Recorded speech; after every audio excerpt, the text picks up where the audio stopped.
Oh, we don't want that yet.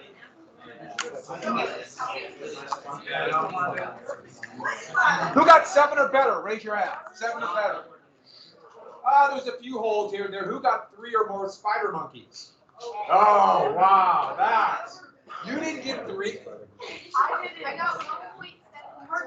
Wow. Well, okay. No, it does not. Let me see. How many did you get? I got 2. Looks like a random shooting driver's. Yeah. All these you see them. I try. Hand up 2 files, please. 2 files. One and a quarter. Okay. I got the 5 free states. You make a vote of liberty. It's supposed to be the. Yeah, but it's supposed to be passed. Yeah, I actually. He's just mixed it up. Everyone in the world has done one. He knows. In a vote? That's not liberty hall. Independence hall. That was one thing liberty hall. They got distracted. All right, here we go. 2 files, let's go. All right. So I'm going to be gone for 2 days next week. I know, I feel your pain. I absolutely feel your pain. Secret, save the country again. It's kind of boring. Actually, yeah, my wife and I are going to do something. Yeah, it's a concert and then we're going to have, so it's all good. What concert is it? Huh? It's a concert in Bozeman. We're going to watch a band called the Mountain Goats. I know. It's a goat thing. And it literally just dawned on me once I said, oh God, we just drew a goat. Yeah, something to do. But so we're going to try to get up to that point where we're going to watch a video one day, a couple of things. I've been saving a map, so we might do a map. And sound good? So we do a thing in class and watch a documentary. And so we got to get as much done as we can. I've been talking about this. These are all presidents who have what? Slaves. And where do we finish it here? Did we get to? We got what clause? The elastic clause. That is the most important one, that elastic clause. No, we have separation of powers. We got separation of powers and what else? Oh, they can override veto. How much of a vote do they need to override a veto? So it's really hard to override a veto. The president just threatens it. Did we get to impeachment? No. Ooh, should we do impeachment? Yeah. Oh, the executive has almost unlimited power because they do what? They interpret and carry out. They do other things too, but that is so big. So, don't look into the light. So this, that's all from last period. Let's get to another thing that, the president can veto. Another thing, this is supposed to be on the other side. So this is supposed to be on the legislature to the executive. But the Senate confirms presidential appointments. The Constitution says advise and consent. And they decide what that means is an up and down vote on things like Secretary of the State. In fact, most of the high-level appointed positions have to go in front of the Senate to be confirmed. And it used to be that was just, and it went out. Regardless of the party, they just would do it. It's now much more controversial, but that's the way it was. We haven't got to judges yet. But let's get to the biggie, impeachment. Impeach. Madison actually thought this would happen a lot. And so this is the legislature to the executive. And the Constitution is very vague on what it means. It says high crimes and misdemeanors. No one even knows what that means. What they were worried about, though, according to Madison, was corruption. Using the office to get money or hold political power. And so this is a political function. This is politics. This is not a legal function like they committed a crime. Even though if they wanted to, they could impeach for a crime. But it's a political function, which everything here is politics. So yeah, of course it's a political function. And impeachment happens in the House. And all they need is a majority vote. It's the same for Supreme Court justices too. Yeah. They haven't. They have a process that's within the Senate. Say it again. Yeah. So that's the problem. Since they decide what corruption is. They decide, not it's. So it doesn't matter what we might think corruption is. It's the House. And all it takes is a majority vote. How many presidents have been impeached? 3. Andrew Johnson, right after the Civil War. We'll get to that, obviously. Bill Clinton and Donald Trump twice. A lot of people think Richard Nixon was impeached. No, he resigned before. He probably would have been impeached. He would have been impeached. But all impeachment means, it's like being indicted. If you're indicted, then you go to trial. The trial is in the Senate. And that requires 2/3. So it's really hard to actually convict somebody. So Johnson, who was blatantly disobeying the law and to try to stop Reconstruction and equal rights in the South after the Civil War, blatantly doing it, and but he missed being convicted by 1 vote. So he's saving office. Clinton, Bill Clinton, every Democrat voted to acquit, and a few Republicans did because basically they were on a fishing expedition to get him, and they caught him in a lie on an unrelated measure, on lying about an extramarital affair. And so they impeached him for that. And so it was not, they got a slight majority, but that was because Republicans had a slight majority in the Senate. And actually, ironically, Clinton's popularity nationwide went up dramatically because people thought it was such a bad reason to impeach. But remember, this is a political function. Trump, 2 impeachments.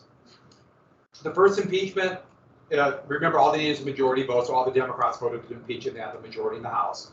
In the Senate, every Democrat voted to convict him. Every Republican voted to acquit him. That wasn't 2/3.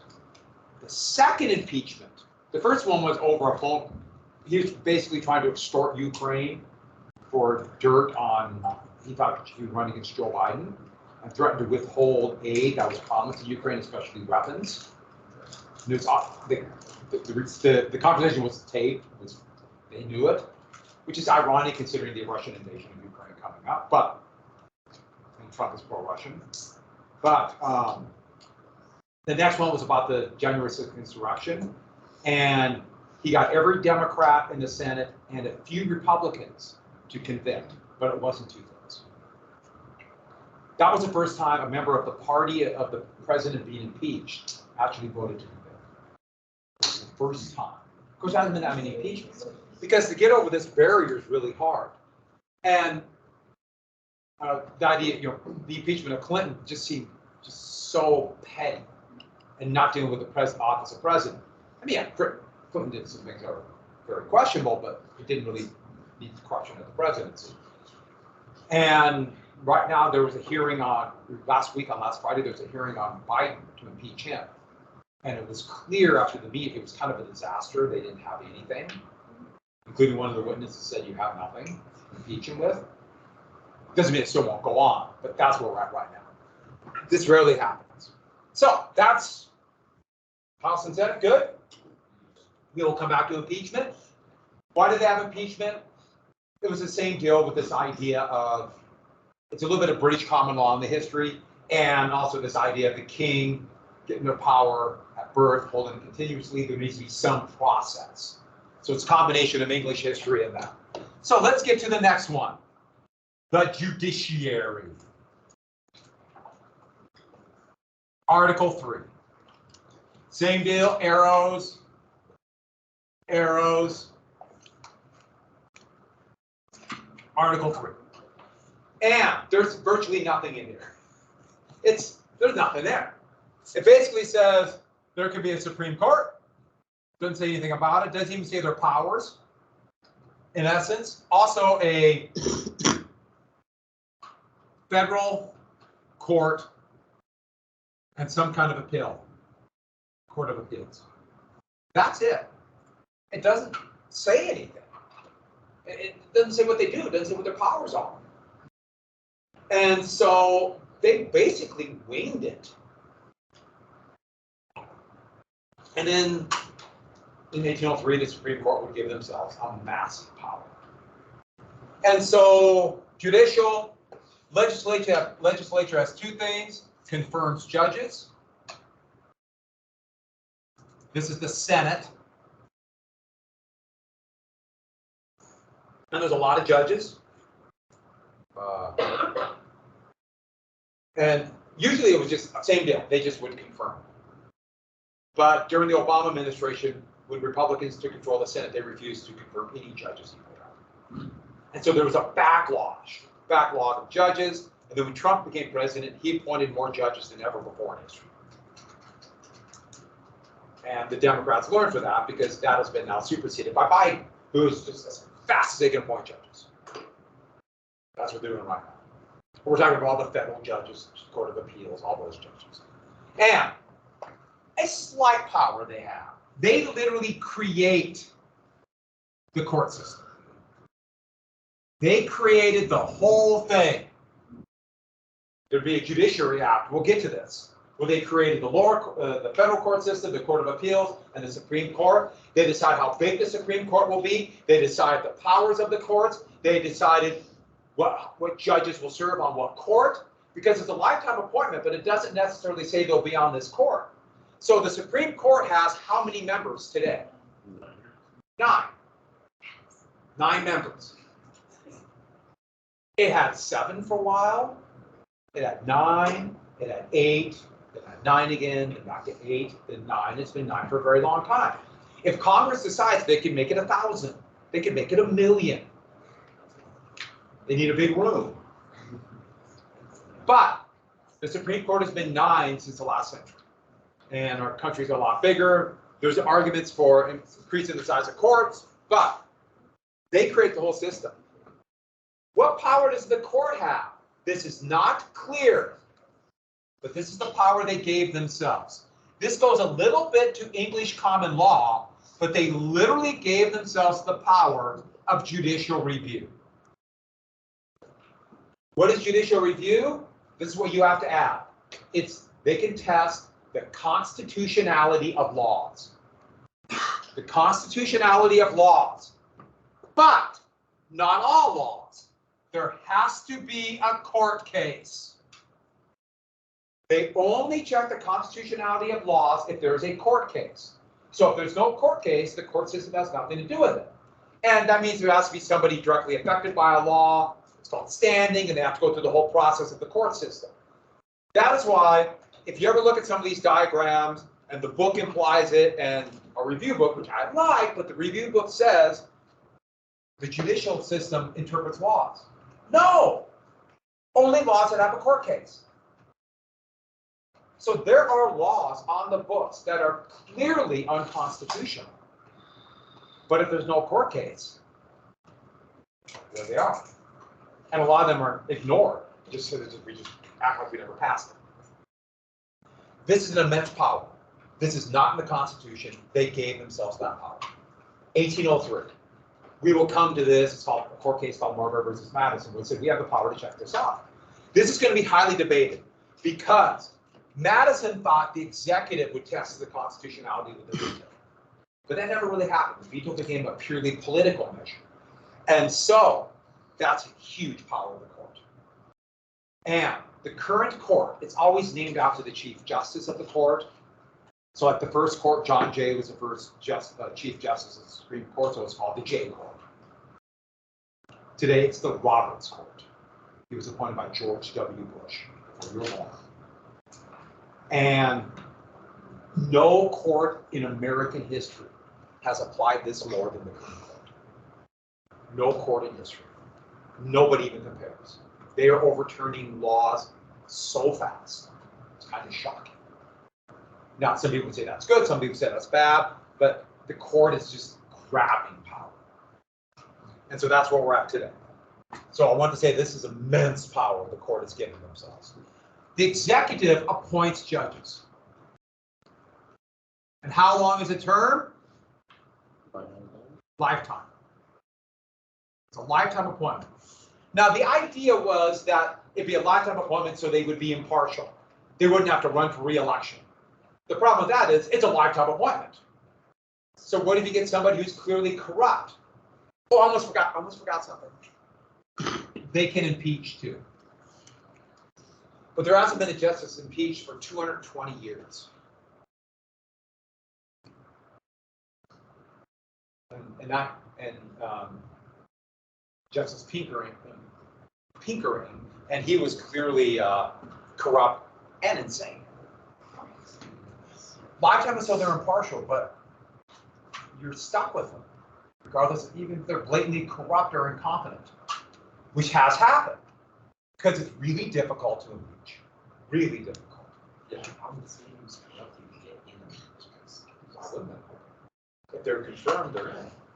no, I didn't get in there. If you're confirmed, you're in. What do you mean? If the president appoints you and they confirm you, you're in. It doesn't matter if you're corrupt or not. There's no bar. You could be a convicted felon and be on the Supreme Court. You have to be a You can't be a judge, but you can be on the Supreme Court. You have to be a citizen. You do have to be a citizen. And so, think about it for a second. A president appoints judges. If they can appoint a judge who's young, that president could be long dead. And that judge will still be there. John Adams was a Federalist, and he appointed the Chief Justice of the Supreme Court right before he left office, after the election. He lost, but was still waiting for Jefferson to be inaugurated. He appointed John Marshall in 1801. Marshall was Chief Justice till 1837, long after not only Adams was dead, but the Federalist Party was dead. And yet you still have a Federalist Chief Justice shaping American policy. Donald Trump appointed 3 judges, and 2 of them were, for judges, quite young. Early 40s, 1 early 50s. How long will they be on the court? Well, let's put it this way. I will probably be gone, and 2 of them will still be on the court. You guys will be near retirement. And Trump will be long gone. That's the power of the judges. Get the point on that? Yeah.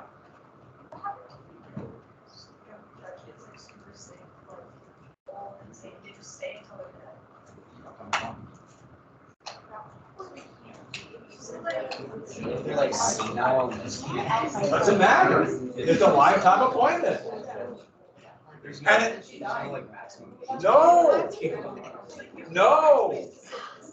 It's a lifetime. Lifetime means lifetime. Yes, a number of judges retire, but we just a few years we've had judges die off. So the judge is eventually gets that they're a judge, so they never actually retire. There's going to be a little confusion on what's going on as a judge. That could be happening now. As long as they just don't step around. Yeah. So that and Jefferson hated the Supreme Court. That was part of the reason. He despised it. And all of you are saying some very good issues with the Supreme Court. Now, the Congress can say, hey, you can only be Supreme Court for 20 years, and then you go to a federal judgeship. So they could rotate, but they haven't done that because they don't want to. But that's an example. So what can they do here? Same thing. I'm putting JR, but judicial review.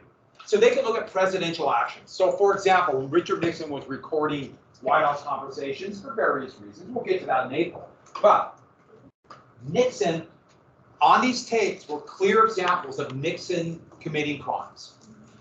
And he withheld these tapes Supreme Court said you have to show what the tapes are. So judicial review, JR.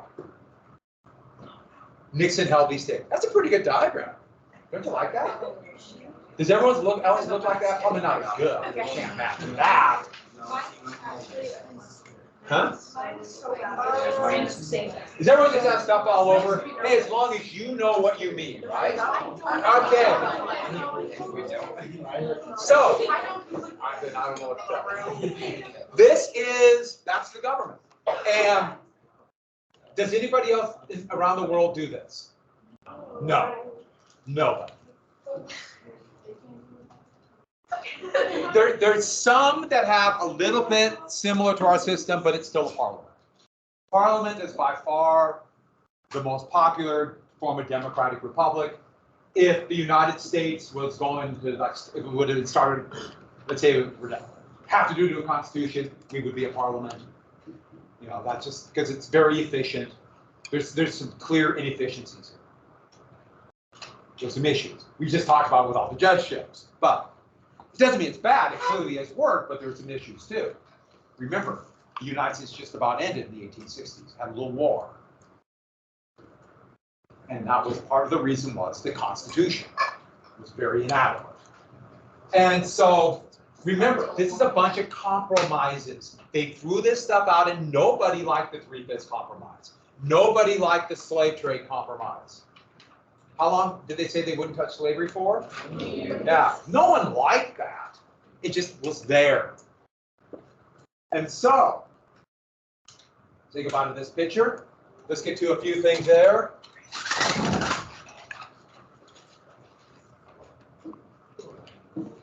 I was waving my arms with a pen and wrote on. I've broken a few screens.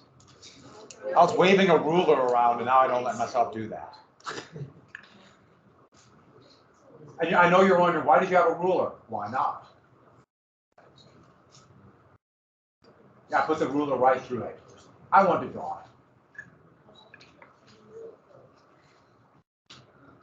So, what we have is a process of federalism. And this is where we get the term federal government. This was on purpose created as a federal system, which means hierarchies of government. And so, remember there are enumerated powers? The national government has certain enumerated powers. The national government's on top. Here we have the Constitution, and this is the national government, this diagram from 160 years ago. I like it though. And any powers that don't go to the national government go to the state. And that's what federal means. You have the national government, and then you have states or provinces with their own governments. And then within the states, there's a federal system. So we have a state, and then we have county and city, or as I just simply put, local government. So states are federal too. Most democratic republics have a federal system. Some, the states or provinces are stronger. Like Canada, the provinces have a lot more power than the states in the United States. But the states in the United States have a lot more power than the states in Germany, in the German Republic, for example. And so the point is countries have different systems, but that's where we get the term federal government. It's that hierarchy. And that is why sometimes in the Civil War, you have the two sides. You have the side that rebelled, the Confederacy, and then the United States. And sometimes we call the United States the Federals, because they're representing the national government of the United States. Sometimes you see it called, most people say the North or the Union, but the Federals, technically it's the United States against the Confederacy. And remember though the necessary and proper clause, that is so broad that gives the federal government and therefore the executive more power. So that says, sure, they get all the remaining powers, but this gives the federal government a lot more powers. And this is going to be a conflict to this very day. How much power does the federal government have? How much power does the state government have? And so, for example, there's a bunch of states right now that are getting rid of child labor laws. And the federal government has child labor laws, and that will probably be a court case. And they're considered in Montana. Huh? Well, it drops wages for workers. You know, so it lowers wages.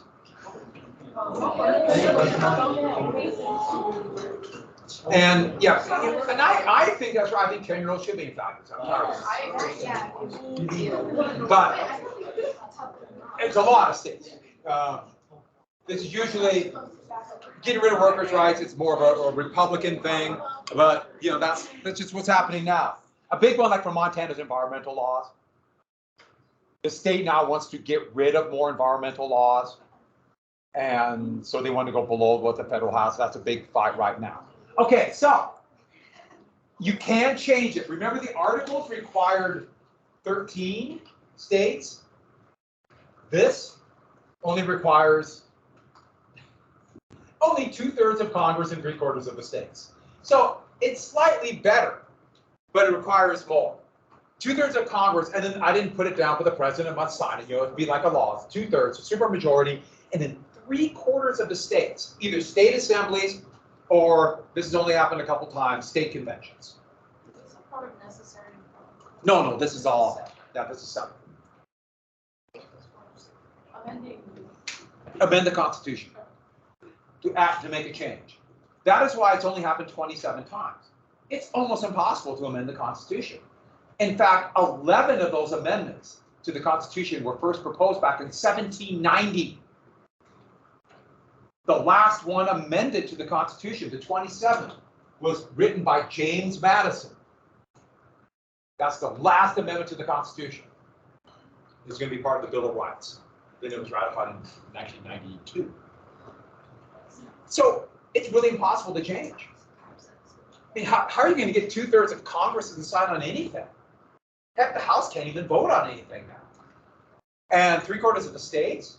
So for example, there was an effort, and this goes back for 70 years, but in 1971, Congress passed 2/3 overwhelmingly. Both parties supported what's called the Equal Rights Amendment, which basically just said there could be no discrimination based upon sex. Because in the United States Constitution, women are not guaranteed equal rights of citizenship. And so that would address that issue. And it immediately got 35 states overnight. But it couldn't get the last one. So it didn't get ratified. So it's still like that? Huh? It's still like that? Yes, women are not guaranteed equal rights under the Constitution to this day. That's, hey, that's only a little bit more than half the population. It's only like 52% of the population. No, it's like. It's kind of shocking that the country based upon liberty does not guarantee equal rights. Now, the law does, but laws can be changed. And so, that shows how difficult it is. In fact, remember what I told you, there's no constitutional right to vote. And it wouldn't pass today. It would not pass the House of Representatives today. I should add, Montana immediately ratified or voted for the Equal Rights Amendment. Immediately, back in 1973 or 74, I can't get my dates right. Today, Montana would not vote for the Equal Rights Amendment. No chance, Montana. Not even, it wouldn't even be close. And the governor would not sign it. And so that gives you an idea of just how difficult it is. Now, you can say that's a good thing or bad thing, but that's the situation today. Oh, almost forgot. This is a great atlas I have. Yes. What would be the benefit to any states for not? Well, there's a lot. First off, they might believe in the value system that women are not equal. So there are a lot of people who believe that. And it also lowers wages. Lower wages for men. Both.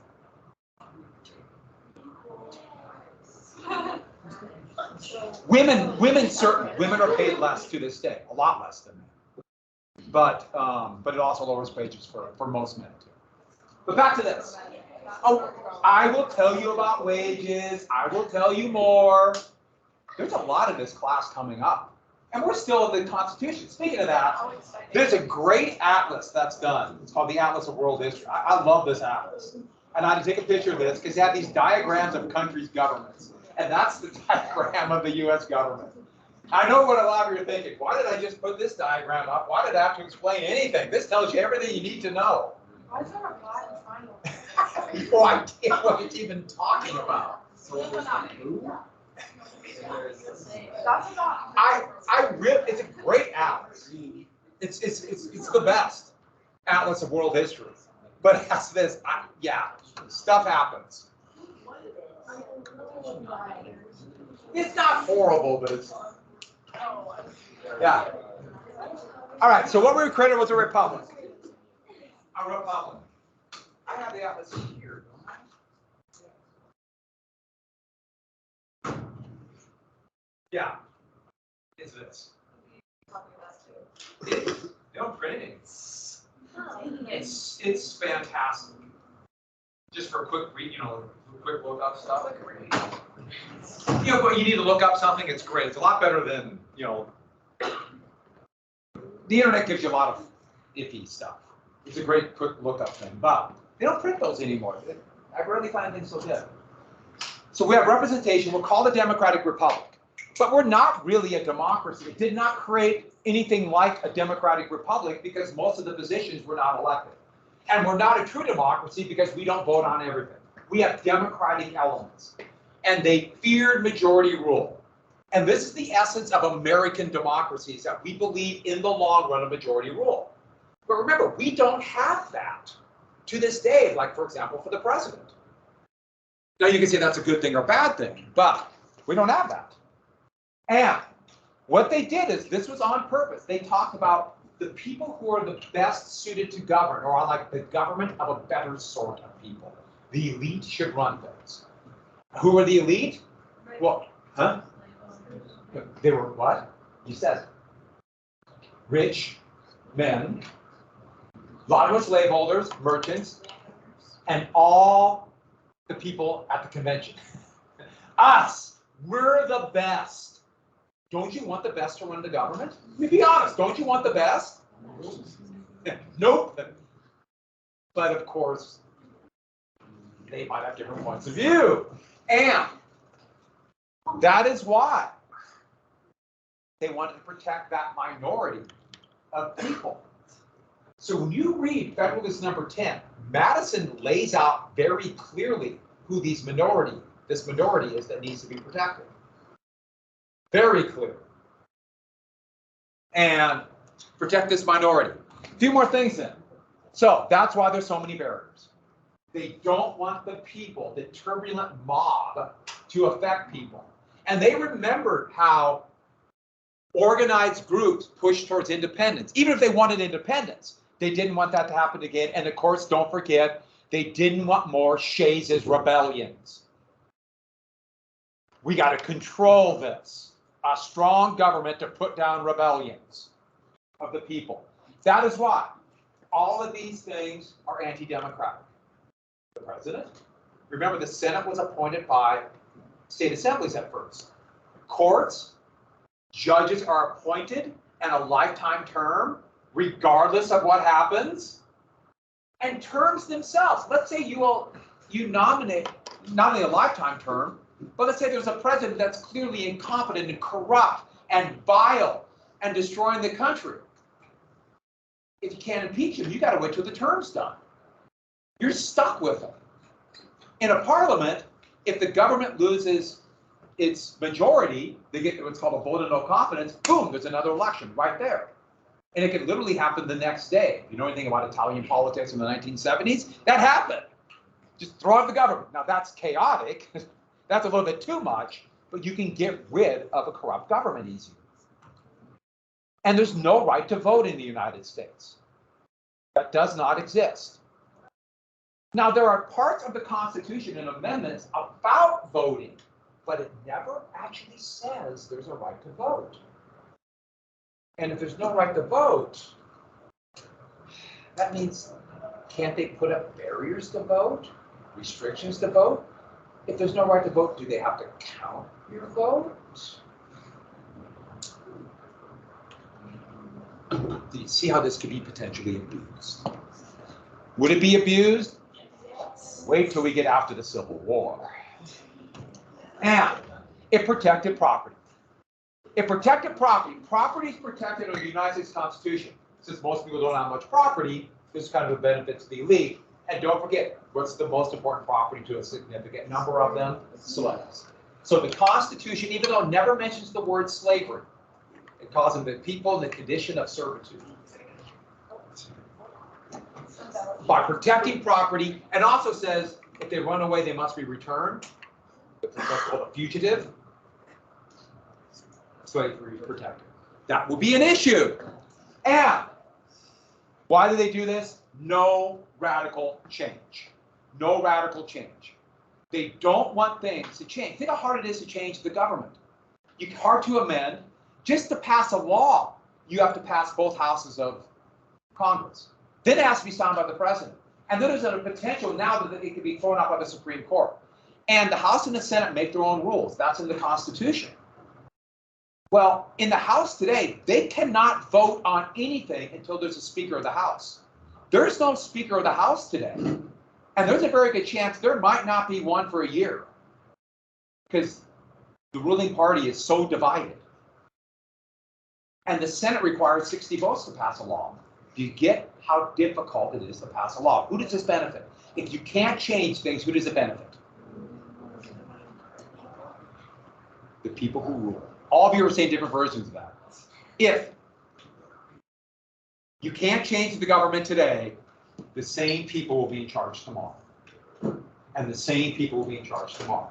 People like the people who wrote the Constitution. Is that bad? Not necessarily, because you have too much radical change can destabilize the country. But then again, you can't change. That's part of the reason why we have so many people in the leadership of both parties, especially now the Democratic Party, but both parties, that are quite old. Now, there's nothing wrong with being old. I'm old. But, so I'm standing up for old people. But, the president's going to be 80. The president's 80. What am I saying? No matter who's elected president next term, they're both going to be well into their 80s if they leave office. The leadership of the parties are old. That's not bad. That's not good. That's not the point. You can't change it. Heck, when was Biden first elected to the Senate? 1974. That's not bad. Doesn't mean he's bad at all. But you get the point. It's hard to change. And a couple more things. First off, our idea of democracy would not come about to Andrew Jackson. Jackson and Jacksonian democracy where the people are sovereign. Now, what Jackson would have said is white men, but that's still a big step. Wait a second, the people are sovereign, and there'll be a big fight against this. Jackson is one of those very confusing characters, because there's, if you like democracy, he's a very important and crucial figure towards democracy. He saved the Union, but he's also very much tied with what's going to happen to American Indians. American history is complex. It's a slaveholder. And lastly, an establishment clause. The establishment clause said no state religion. And there's no religious test. No state religion. Why? They knew their history. They knew the English Civil War was religious. At least the dividing lines were religion. And they really remember the 30 Years' War in Europe in the 1630s. A third of Central Europe, probably more, died. Some areas of what is now Germany, over half the population died. No religious wars. Some were religious, a lot were deists, some were not religious at all. That's what they formed. Now, last thing. This is the best part of the Constitution called the preamble. Oh, I love this. The preamble is beautiful. The rest of the Constitution is dry law. The preamble is a great statement. I've memorized the preamble because Saturday morning used to be the morning for cartoons. I know that's not a thing now, but ABC television started doing this. They put little educational things between cartoons, so like you're watching Fat Albert, and then you want to watch the Bugs Bunny Roadrunner Hour. Yes, somebody here is talking their personal experience. This would come in the middle, these little shorts, to educate youths.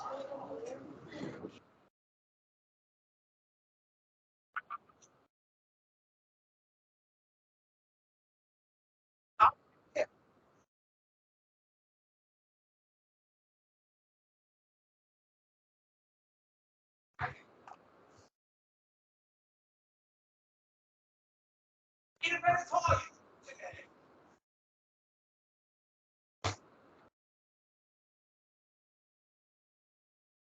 So this is my this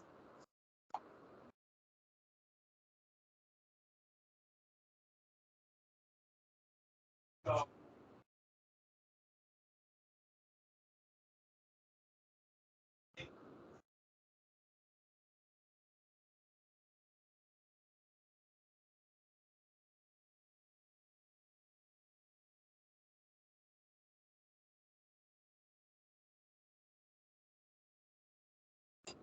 God will talk about. Hey, that's a song is a great way to remember it.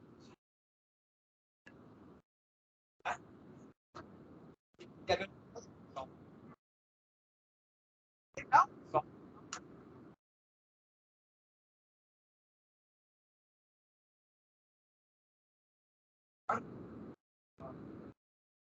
Oh.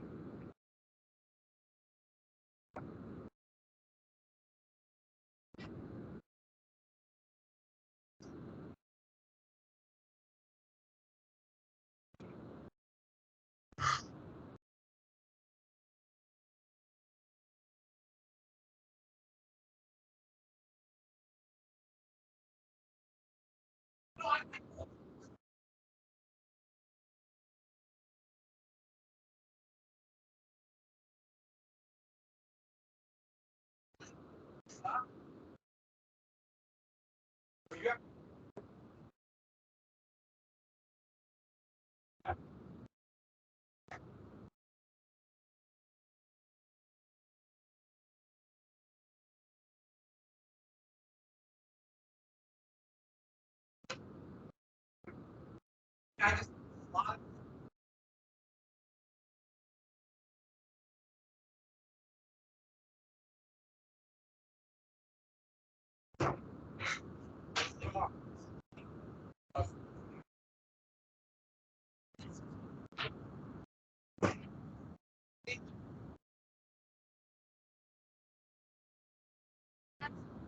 yes. And that's oh yeah, we'll listen to this at the end. It's environmental studies, is that what it is? Where are you getting on tomorrow? So, oh yeah, soccer, of course, yeah, soccer. We got soccer going, environmental studies, we have all kinds of people. I knew it was soccer when I was saying. No, you drop it. Oh. You let us all down. No, I would not drop it. And you would probably come with like spatula hands and knock it down, you wouldn't catch it again, right? Yeah. I read the defense. You did. Oh, God. Ready?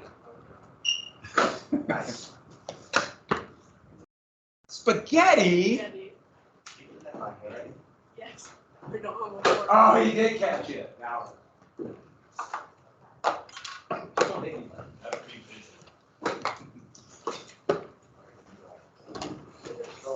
Vigilance is important. Being an assassin. I had that one time I punched you in the face. All over that desk. I fell right around.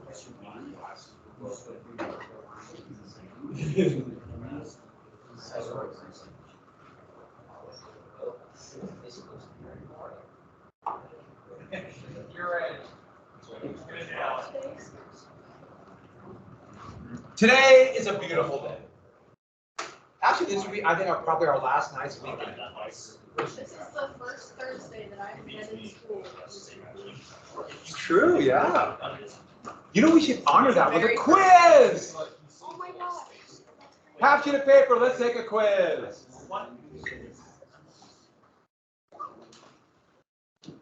It's a beautiful day.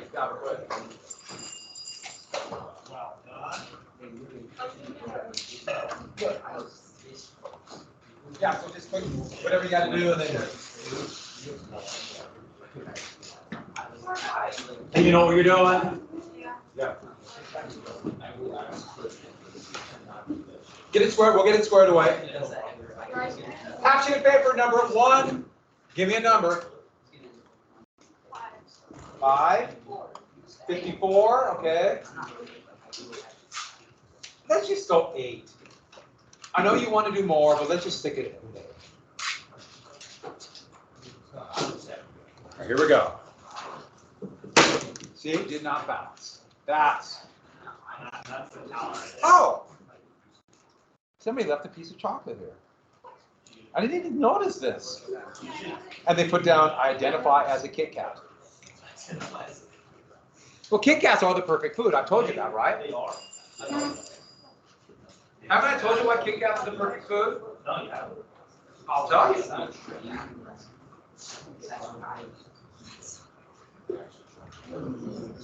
Just a second.